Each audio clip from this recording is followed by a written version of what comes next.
Hey friends, back again this week for another video. Our theme for the week this week is witness, and the scripture is from Jesus' own words at the beginning of Acts, where he says this to the disciples: "You will be my witnesses in Jerusalem, in all Judea and Samaria, and to the ends of the earth." And then for those of us who are United Methodists, when we join a United Methodist church, we answer this question: will you support the church with your prayers, your presence, your gifts, your service, and witness? The problem for us is that we don't like that word, and I bet I know why you don't like it. I bet because at some point in your life you have encountered a Christian who witnessed to you, and it was really annoying. My favorite example of this was from when I was at college at the University of Texas. There were a couple of traveling evangelists who were very famous at the time. Many people knew them, Brother Jed and Sister Cindy. Brother Jed and Sister Cindy used to go to major college campuses all over the United States and preach. They would just go out on the street and they would gather a crowd like in this picture right here. And they would, of course, preach against all the sins that they assumed college students were into: promiscuity and drinking and dancing and homosexuality and all sorts of other things. I remember one time I got Cindy's autograph. I don't know why. She was sort of a little minor celebrity, and so I just went and got her autograph, and she looked at me very carefully for a minute, up and down. And then she wrote on the piece of paper, "Heaven or hell, love Cindy." Frederick Buechner once had a great quote about Christians like this. Christians who think they know everything and want to let you know they know everything. He said, quote, "They're apt to have the relentless cheerfulness of car salesmen. They tend to be a little too friendly, a little too soon, and the women wear more makeup than they need. You can't imagine any of them ever having a weak moment or a lascivious thought or ever having used a nasty word when they bump their head getting out of the car." Then he finishes with this quote, which I totally agree with. He says, "It's not for anybody to judge the authenticity of their spiritual rebirth or anyone else's. But my guess is that by the style and substance of their witnessing to it, the souls they turn on to Christ are apt to be fewer in number than the ones they turn off." Gotta agree with that.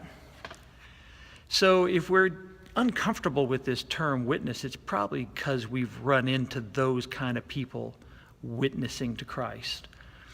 The fascinating thing is this, though. When Jesus talks about being a witness, he talks about an entirely different thing. For example, at one point he tells the parable of the two sons, a father who had two sons. When I was in high school, trivia question, senior in high school, our NYF group made a video version of the two brothers. Take a look. This is me as Bobby Ewing and my friend Stu Roberts as J.R. Ewing, starring in The Two Brothers.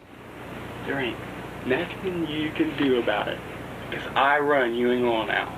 That's not true, JR. Daddy ever found out about this, he'd have your hide strung up between here and Knots Landing. JR, you leave me no choice. No, don't shoot me. I'm not gonna shoot you, get up. I'm taking over Ewing Oil. Now, I just want you to know how comfortable I am in my adult self to share that with you.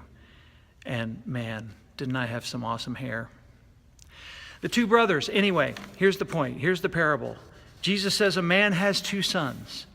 Now he came to the first and said, "Son, go work in the vineyard today." The first son, though, says this, "No, I don't want to," he replied. But he later changed his mind and went. The father said the same thing to the other son, who replied, "Yes, sir," but he didn't go. So Jesus is telling this parable to a bunch of religious leaders in that day.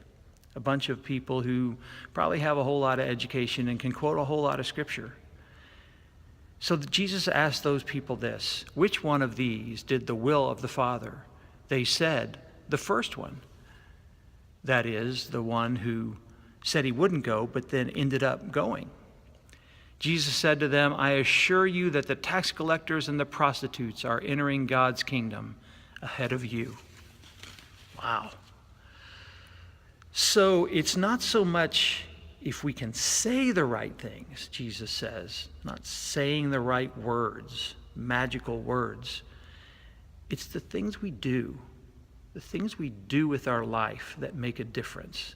That's what makes us a witness. Jesus himself, of course, says this in a little bit later in Matthew, the great parable of the Last Judgment, where Jesus says, when you visit those in prison or the sick, when you clothe the naked, when you do this to any of the least of these, you did it to me. That's being a witness. That's being a real witness. Mother Teresa said it this way: let us radiate the peace of God. When you know how much God is in love with you, then you can only live your life radiating that love, radiating it by what we do with our lives, not by what we say about our faith.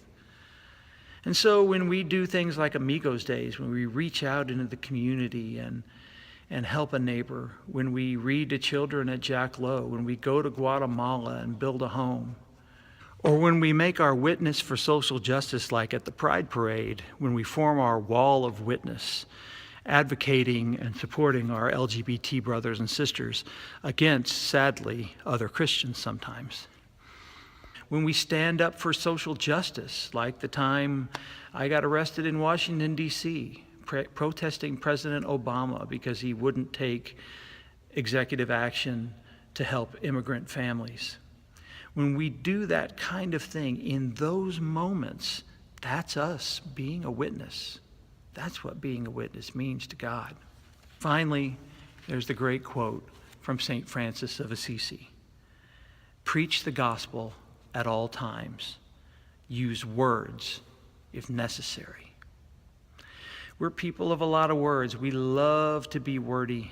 We love to be smart. We love to be well educated. But our words don't matter as much as our actions. Be God's witness at all times, not just through the words you say, but through the things you do, through the witness you make, through the difference you make to make God's world a better place. See you Sunday.